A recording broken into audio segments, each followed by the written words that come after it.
we will study the study of Indian history. Yes, we will study the study of Indian history. And this is an introductory chapter. Yes, this is an introductory chapter. Not a chapter, but an introduction from classics old NCRT. Before starting, let me clear it to you that I have made some 6 key points which will help you to remember the chapter. Like the first one, why to study history? Second, India's past. Third, manuscripts. Fourth, inscriptions. Fifth, archaeology. And sixth, primitive. So, let me ask you something that why you study history? आप सभी history क्यों पढ़ते हो? आप लोग का simple answer होना चाहिए कि हम हिस्ट्री इसलिए पढ़ते हैं क्योंकि हमें इससे हमारे पास्ट के बारे में पता चलता है। हमें पता चलता है कि हमारे जो एंसेस्टर्स थे, पूर्वज थे, उन्होंने उस वक्त क्या क्या डिफ़िकल्टीज़ का सामना किया होगा और उससे वो कैसे बाहर आए होंगे। अगर हम उस समय के पास्ट को अच्छा से समझें, हमारे कंट्री इंडिया के बारे में उस समय के पास्ट के बारे में अच्छा से समझें, तभी ना आज की इंडिया के बारे में हम अच्छे से समझ पाएंगे। और इंडिया का पास्ट समझना ना, मतलब कि मैं इसलिए बोल रहा हूँ समझने के लिए क्योंकि इंडिया का पास्ट बहुत ही लंबा चौड़ा है। जी हाँ, इंडिया का जो पास्ट है वो बहुत ही लंबा चौड़ा है। अब हमें ये कैसे पता चला कि इंडिया का पास्ट बहुत लंबा चौड़ा है? इंडिया का पास्ट इसलिए लंबा चौड़ा है क्योंकि हमें रिकॉर्ड्स मिले, हमारे एंसेस्टर्स, हमारे जो पूर्वज जो छोड़ के गए थे। और वो रिकॉर्ड्स कैसे थे? वो रिकॉर्ड्स जो थे वो रिटन रिकॉर्ड्स के रूप में थे। हाल का जो पास्ट था या है, हाल का पास्ट जो था, जिसको नियर पास्ट बोला जाता है, उसके लिए हमारे पास रिटन रिकॉर्ड्स थे। अब हाल का पास्ट था तो उसमें पेपर में रिटन रिकॉर्ड्स थे, लेकिन क्या जब पेपर नहीं था तो पेपर से पहले जो भी रिकॉर्ड्स थे उस समय में, जो भी लिखे गए थे, वो सब ड्राइड पाम लीव्स में लिखे गए थे या बार्क ऑफ बर्क ट्रीज या कॉपर प्लेट्स में। अब ये जो बार्क ऑफ बर्क ट्रीज है ना, तो इसका जो बार्क होता है वो बहुत पतला होता है। रॉक्स और टैबलेट्स ऑफ ब्रिक्स में भी लिखा गया था। जब राइटिंग नोन नहीं था, जब राइटिंग के बारे में पता नहीं था, तो जितना भी रिकॉर्ड्स था, ठीक है, तब हम लोग को रिकॉर्ड्स कैसे पता चलता? जब राइटिंग ही अननोन था, तब राइटिंग किसी को लिखना पता ही नहीं है, तो क्या रिकॉर्ड्स? उस वक्त भी तो आदमी लोग होंगे, हमारे पूर्वज लोग होंगे, तो उस वक्त के लिए हमारे पास क्या है जिससे हम लोग उस समय के लाइफ के बारे में जान पाएँ? उस समय के लाइफ के बारे में जानने के लिए उन्होंने रिकॉर्ड्स छोड़ा था, और वो रिकॉर्ड्स ऑब्जेक्ट्स के रूप में थे, सॉलिड्स के रूप में, जिसको हम लोग देख सकें, टच कर सकें। इन्हें तो कभी कभार तो खोद के निकालना पड़ा। Yes, somewhere even dug out. Example, इसके एग्जाम्पल हो गए पॉटरी, हो टूल्स, वेपन्स। अब टूल्स जो थे वो जैसे टूल्स में आ गया ना, कुल्हाड़ी वुल्हाड़ी आ गया, और वेपन्स में जैसे कि जिससे उन लोग शिकार कर सकें, अपना वेपन से रक्षा भी कर सकें। अब clues to know the past, past को जानने के लिए जो क्लू था can be of many kinds, बहुत सारी काइंड्स के हो सकते हैं। सबसे कॉमन जो क्लू है उसको बोलते हैं मैन्यूस्क्रिप्ट्स। क्या बोलते हैं? मैन्यूस्क्रिप्ट्स। अब मैन्यूस्क्रिप्ट्स क्या है? तो मैन्यूस्क्रिप्ट्स एंशियंट बुक्स है जिसमें रिटन रिकॉर्ड्स रहता है। मैन्यूस्क्रिप्ट्स एंशियंट बुक्स होते हैं जिसमें रिटन रिकॉर्ड्स होता है। अब मैं एंशियंट बुक्स बोला हूँ तो ये मत समझ लेना कि बुक्स बोला हूँ तो वो पेपर के ही बुक्स होंगे। ये सब जो रिकॉर्ड्स थे तो वो पाम लीव्स में भी लिखे गए थे, dried palm leaves, not palm leaves but dried palm leaves, और बार्क ऑफ बर्क ट्रीज में भी लिखे गए थे, क्योंकि मैन्यूस्क्रिप्ट तो उस वक्त भी लिखा गया होगा जब पेपर ने डिस्कवर किया होगा। अब मैन्यूस्क्रिप्ट्स के अलावा हमारे पास इंस्क्रिप्शंस भी था। क्या था? इंस्क्रिप्शंस। तो ये इंस्क्रिप्शंस होता क्या है? इंस्क्रिप्शंस वो होते हैं जो इनग्रेव किया जाता है रॉक्स में, वॉल्स में, पिलर्स में, मेटल के सरफेस में, ब्रिक्स में, कॉपर के प्लेट्स में, एंड सो ऑन।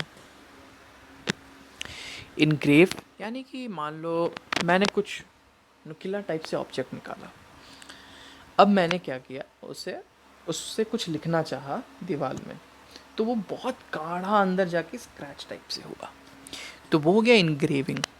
ठीक है। मैन्यूस्क्रिप्ट्स लाइब्रेरी में मिलता है, याद रखना, वो लाइब्रेरी में मिला जा सकता है, लेकिन इंस्क्रिप्शंस आपको लाइब्रेरी में नहीं मिलेगा। क्यों? क्योंकि इंस्क्रिप्शंस तो आपको मेटल के सरफेस में मिलेंगे, ब्रिक्स में मिलेंगे, कॉपर प्लेट्स में मिलेंगे, रॉक्स में मिलेंगे, वॉल्स में मिलेंगे।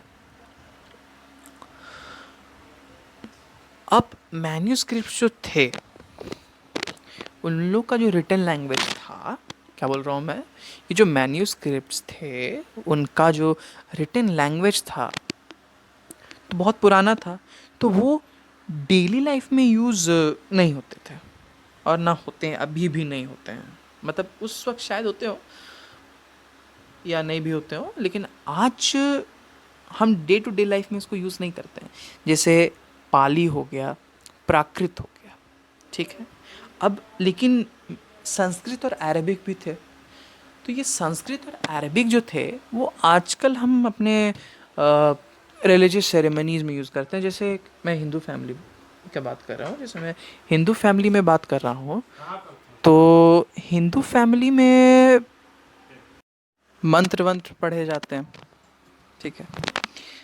तमिल जो था वो साउथ में बोला जाता था, और तमिल जो लैंग्वेज है, सॉरी, वो उसका जो हिस्ट्री है वो बहुत अर्ली पीरियड में ट्रेस किया जा सकता है, बहुत पुराना है। अब ये सब जो लैंग्वेज हो गए ना, उसको क्लासिकल लैंग्वेजेस बोलते हैं। क्या बोलते हैं? Classical languages. ठीक है। क्लासिकल लैंग्वेजेस में आ गए Sanskrit, Arabic, Tamil and so on. History from every part of the world is written in classical languages. Okay. World के अलग अलग पार्ट का जो हिस्ट्री है वो अपने अपने क्लासिकल लैंग्वेजेस में लोगों ने लिखा। जैसे मैं एग्जांपल के तौर पे बता रहा हूँ, जैसे यूरोप में जो एंशिएंट मैन्यूस्क्रिप्ट्स थे, जिससे हम लोग को रिकॉर्ड्स मिले, वो ग्रीक और लैटिन में लिखे हुए थे। वेस्टर्न एशिया में अरबिक और हेब्रियू में, चाइना में क्लासिकल चाइनीज़ यूज़ होता था, और much of the ancient histories from archaeological evidences. Yes, ancient history के बारे में ज़्यादातर हमें आर्कियोलॉजिकल एविडेंसेस से पता चलता है। आर्कियोलॉजिकल एविडेंसेस से हमें पता चलता है। अब आर्कियोलॉजी क्या है?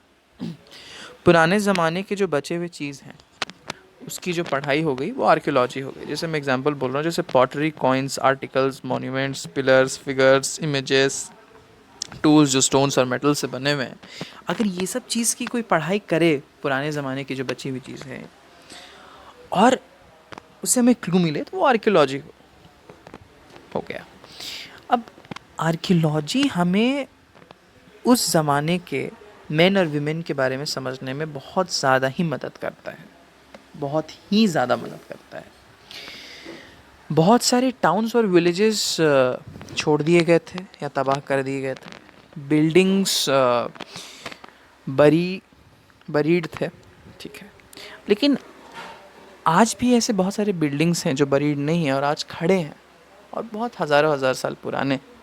और इसका सबसे बेहतर एग्जांपल है टेम्पल्स। कितने सारे पुराने टेम्पल्स आप देख लोगे, ठीक है।